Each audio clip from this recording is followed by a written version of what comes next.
हर हर महादेव। जय हो।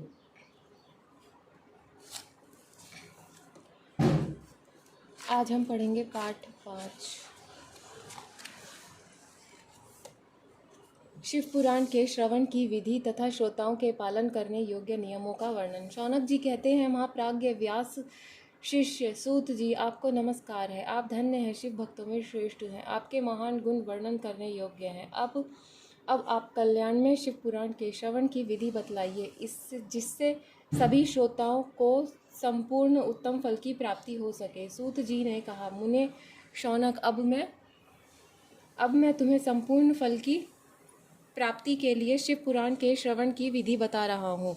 पहले किसी ज्योतिषी को बुलाकर दान मान से संतुष्ट करके अपने सहयोगी लोगों को बुलाकर साथ बैठकर बिना किसी विघ्न बाधा के कथा की समाप्ति होने के उद्देश्य से शुद्ध मुहूर्त का अनुसंधान कराएं और तथा प्रयत्न पूर्वक देश देश में स्थान स्थान पर यह संदेश भेजे कि हमारे यहाँ शिव पुराण की कथा होने वाली है।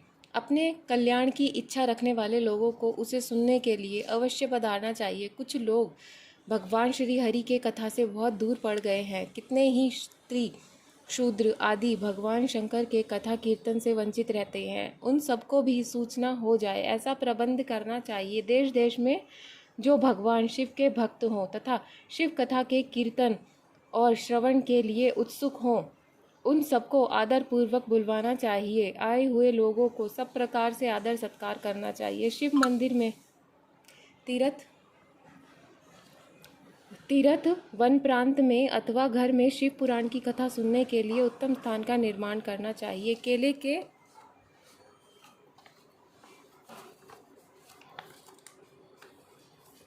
केले के खंभों से सुशोभित एक ऊंचा कथा मंडप तैयार कराएं। उसे सब ओर फल पुष्प आदि से तथा सुंदर चंदोवे से अलंकृत करें। चारों ओर ध्वजा पताका लगाकर तरह तरह के सामानों से सजाकर सुंदर शोभना संपन्न बना दें। भगवान शिव के प्रति सब प्रकार से उत्तम भक्ति करनी चाहिए। वह सभी तरह से आनंद का विधान करने वाली है। परमात्मा भगवान शंकर के लिए दिव्य आसन का निर्माण करना चाहिए तथा कथावाचक के लिए भी एक ऐसा दिव्य आसन बनाना चाहिए जो उनके लिए सुखद हो सके। उन्हें नियम पूर्वक कथा सुनने वाले श्रोताओं के लिए भी यथा योग्य सुंदर स्थानों की व्यवस्था करनी चाहिए। अन्य लोगों के लिए साधारण स्थान ही रखने चाहिए। जिसके मुख से निकली हुई वाणी देहधारियों के लिए कामधेनु के समान अभीष्ट फल देने वाली होती है, उसे पुराण वेता विद्वान वक्ता के प्रति तुच्छ बुद्धि कभी नहीं करनी चाहिए। संसार में जन्म तथा गुणों के कारण बहुत से गुरु होते हैं, परंतु उन सब में पुराणों का ज्ञाता विद्वान ही परम गुरु माना गया है। पुराण वेता पवित्र, दक्ष, शांत, ईर्ष्या विजय पाने वाला, साधु और दयालु होना चाहिए। ऐसा प्रवचन कुशल विद्वान इस पुण्यमयी कथा को कहे। सूर्योदय से आरंभ करे 3:30 पहर तक उत्तम बुद्धि वाले विद्वान पुरुष को शिव पुराण की कथा सम्यक रीति से बाँचनी चाहिए। मध्यकाल में जो 2 घड़ी तक कथा बंद रखनी चाहिए, जिससे कथा कीर्तन में अवकाश पाकर लोग मलमूत्र त्याग कर सकें।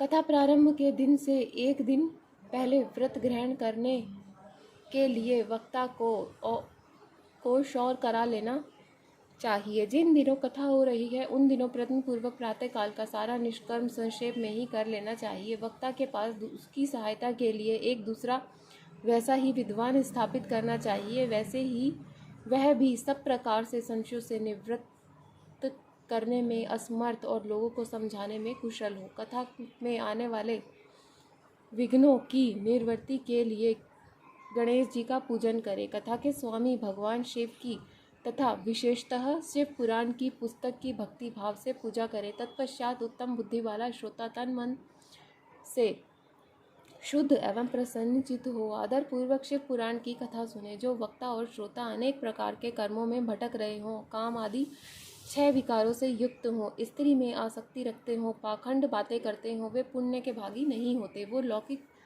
चिंता तथा धन ग्रहण एवं पुत्र आदि की चिंता को छोड़कर कथा में मन लगाए रहते हैं। उन शुद्ध बुद्धि पुरुषों को उत्तम फल की प्राप्ति होती है। जो श्रोता श्रद्धा और भक्ति युक्त होते हैं, दूसरे कर्मों में मन नहीं लगाते और मौन, पवित्र एवं उद्वेग शून्य होते हैं, वे ही पुण्य के भागी होते हैं। सूत जी बोले, शौनक, अब शिव पुराण सुनने का व्रत लेने वाले पुरुषों के लिए जो नियम है उन्हें भक्ति पूर्वक सुनो। नियम पूर्वक इस श्रेष्ठ कथा को सुनने से बिना किसी विघ्न बाधा के उत्तम फल की प्राप्ति होती है। जो लोग दीक्षा से रहित हैं उन्हें कथा श्रोता प्रथा श्रवण में अधिकार नहीं है। अतः मुने कथा सुनने की इच्छा वाले सब लोगों को पहले वक्ता की दीक्षा ग्रहण करनी चाहिए। जो लोग नियम से कथा सुने और उनको ब्रह्मचार्य से रहना, भूमि पर सोना, पत्तल में खाना, प्रतिदिन कथा समाप्त होने पर अन्न ग्रहण करना चाहिए, जिसमें शक्ति हो, वह पुराण की समाप्ति तक उपवास करके शुद्धता पूर्वक भक्ति भाव से उत्तम शिव पुराण को सुने। इस कथा व्रत लेने वाले पुरुष को प्रतिदिन एक ही बार हविष्यान्न भोजन करना चाहिए। जिस प्रकार से कथा श्रवण का नियम सुख पूर्वक सद कर सके वैसे ही करना चाहिए। गरिष्ठ अन्न, दाल, जला अन्न, सेम, मसूर, भाव दूषित तथा बासी अन्न को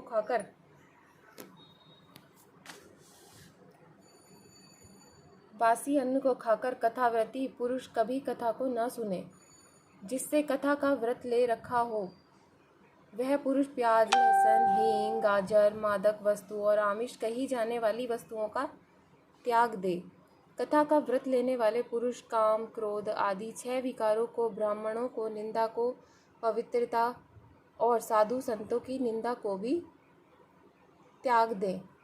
कथाव्रती पुरुष प्रतिदिन सत्य, शौच, दया, मौन, सरलता, विनय तथा हार्दिक उदारता, इन सद्गुणों को सदा अपनाए रहे। श्रोता निष्काम हो या सकाम, वह नियम पूर्वक कथा सुने। सकाम पुरुष अपनी अभिष्ट कामना को प्राप्त करता है और निष्काम पुरुष मोक्ष पा लेता है। दरिद्र, क्षय का रोगी, पापी, भयहीन, भाग्यहीन तथा संतान रहित पुरुष को भी इस उत्तम कथा को सुने। काकबंध्या आदि जो 7 प्रकार की दुष्टा स्त्रियां हैं वे तथा जिसका गर्भ गिर जाता हो वह इन सभी को शिव पुराण की उत्तम कथा सुननी चाहिए। मुने, स्त्री हो या पुरुष, सबको यत्न पूर्वक विधि विधान से शिव पुराण की यह उत्तम कथा सुननी चाहिए। महर्षि, इस तरह शिव पुराण की कथा के पाठ एवं श्रवण संबंधी यज्ञोत्सव की समाप्ति होने पर श्रोताओं को भक्ति एवं प्रयत्न पूर्वक भगवान शिव की पूजा की भांति पुराण पुस्तक की भी पूजा करनी चाहिए। तदंतर विधि पूर्वक वक्ता का भी पूजन करना चाहिए। पुस्तक को आच्छादित करने के लिए नवीन एवं सुंदर बस्ता बनाएं, उसे बांधने के लिए एक दृढ़ एवं दिव्य डोरी लगाएं, फिर उसका विधि विधान से पूजन करें। मुनीश्वर, इस प्रकार महान उत्सव के साथ पुस्तक एवं वक्ता की विधिवत पूजा करके वक्ता की सहायता के लिए स्थापित हुए पंडित का भी उसी के अनुसार धन आदि देकर उससे कुछ ही कम सत्कार करें। आए हुए ब्राह्मणों को अन्न धन आदि का दान करें। साथ ही गीत, वाद्य, नृत्य आदि के द्वारा महान उत्सव रचाएं। मुने, यदि श्रोता विरक्त हो तो उसके लिए कथा समाप्ति के दिन विशेष रूप से उस गीता का पाठ करना चाहिए जिसे श्री रामचंद्र जी के प्रति भगवान शिव ने कहा था। यदि श्रोता गृहस्थ हो तो उस बुद्धिमान को उस श्रवण कर्म की शांति के लिए शुद्ध हविष्य के द्वारा होम करना चाहिए। मुने, रुद्र संहिता के प्रति श्लोक द्वारा होम करना उचित है अथवा गायत्री मंत्र से होम करना चाहिए, क्योंकि वास्तव में यह पुराण गायत्री मंत्र गायत्री में ही है, अथवा शिव पंचाक्षर मूल मंत्र से हवन करना उचित है। होम करने की शक्ति न हो तो विद्वान पुरुष यथाशक्ति हवनीय हविष्य का ब्राह्मण को दान करे। न्यूनातिरिक्तारूप दोष की शांति के लिए भक्ति पूर्वक शिव सहस्त्र नाम का पाठ अथवा श्रवण करे। इससे सब कुछ सफल हो जाता है। इसमें संशय नहीं है, क्योंकि तीनों लोकों में उससे बढ़कर कोई वस्तु नहीं है। कथा श्रवण संबंधी व्रत की पूर्णता के सिद्धि के लिए 11 ब्राह्मणों को मधु मिश्रित खीर भोजन कराएं और उन्हें दक्षिणा दें। उन्हें यदि शक्ति हो तो 3 तोले सोने का एक सुंदर सिंहासन बनवाएं और उस पर उत्तम अक्षरों में लिखी अथवा लिखाई हुई शिव पुराण की पोथी विधि पूर्वक स्थापित करें। तत्पश्चात पुरुष उसकी आवाहन आदि विविध उपचारों से पूजा करके दक्षिणा चढ़ाएं। फिर जितेंद्रिय आचार्य का वस्त्र आभूषण एवं ग्रंथ आदि से पूजन करके दक्षिणा सहित वह पुस्तक उन्हें समर्पित कर दे। उत्तम बुद्धि वाला श्रोता इस प्रकार भगवान शिव के संतोष के लिए पुस्तक का दान करे। शौनक इस पुराण के उस दान के भाव से भगवान शिव का अनुग्रह पाकर पुरुष भव बंधन से मुक्त हो जाता है। इस तरह विधि विधान का पालन करने पर श्री संपन्न शिव पुराण संपूर्ण फल को देने वाला तथा भोग तथा मोक्ष का दाता होता है। मुने, शिव पुराण का वह सारा महात्म्य जो संपूर्ण अभिष्ट देने वाला है मैंने तुम्हें कह सुनाया है। अब और तुम क्या सुनना चाहते हो? श्रीमान शिव पुराण समस्त पुराणों का भाल का तिलक माना गया है। यह भगवान शिव को अत्यंत प्रिय है, रमणीय तथा भव रोगों का निवारण करने वाला है। जो सदा भगवान शिव का ध्यान करते हैं, जिनकी वाणी शिव के गुणों की स्तुति करती है और जिनके दोनों कान उनकी कथा सुनते हैं, इस जीव जगत में उन्हीं का जन्म लेना सफल है। वे निश्चय ही संसार सागर से पार हो जाते हैं। भिन्न भिन्न प्रकार के समस्त गुण जिनके सच्चिदानंदमय स्वरूप का कभी स्पर्श नहीं करते, जो अपने महिमा से जगत के बाहर और भीतर